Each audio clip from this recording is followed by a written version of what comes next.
see what will work.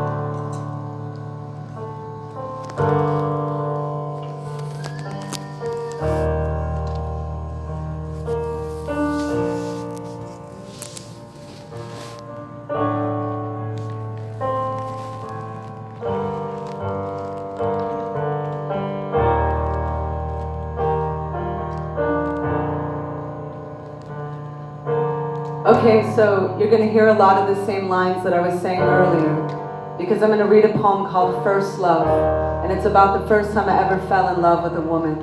Prior to that, I thought that love wasn't for me. I thought basketball was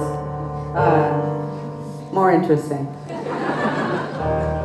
Then I discovered boobs.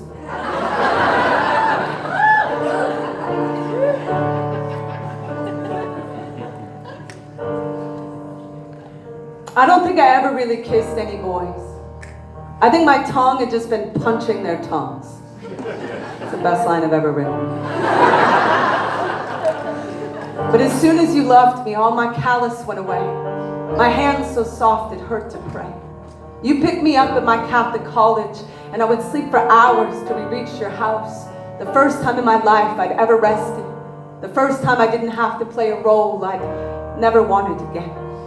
That's the medicine it is, to be finally seen by someone. I'd crack a smile and you'd point to my chest and say, what just broke? I'd throw my body in the river, but you'd say my name right, and I'd become a stone that skipped.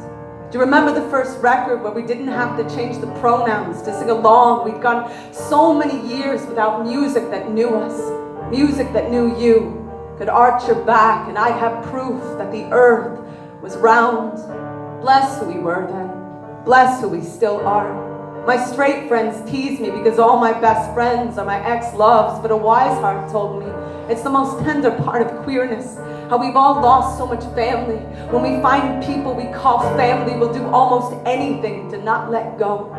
Thank goodness for that ice storm that trapped us in that cheap hotel, where I drank an entire bottle of something awful and finally told you I loved you since we were 15, playing basketball under a flickering streetlight beside the poorest part of the sea. The ice storm froze the world outside into a photograph of the past when I kneeled down and kissed my future onto your kneecaps, 2 decades talking to Jesus. That was the first time I heard him talk back.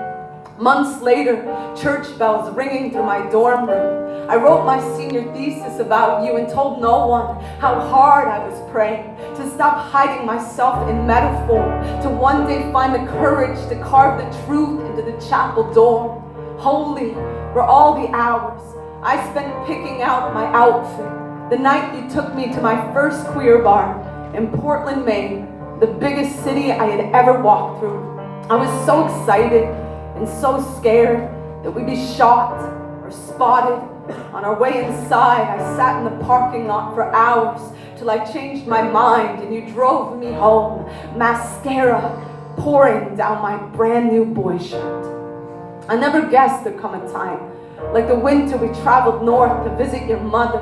Asleep when we arrived after midnight, she lit our room with candles and rested a joint in the center of the bed.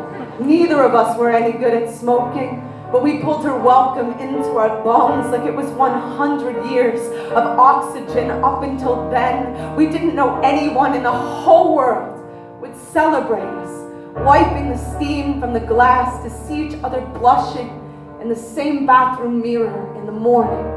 I was thinking about that last May when I was invited back to my Catholic college to read poems for the first time.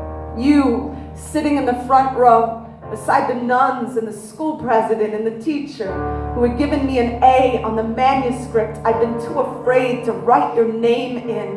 Mandy, I know so much has not gotten better. I know so much has not gotten easier, but that moment, it knocked the wind out of me. Time finally being the kind of father we all deserve. The world turning its porch light on for us. It was so bright. I could feel the freckles on my 15-year-old face warming in its glow. I could feel hope traveling back in time to find us, to whisper into our chests. there will be music for you one day.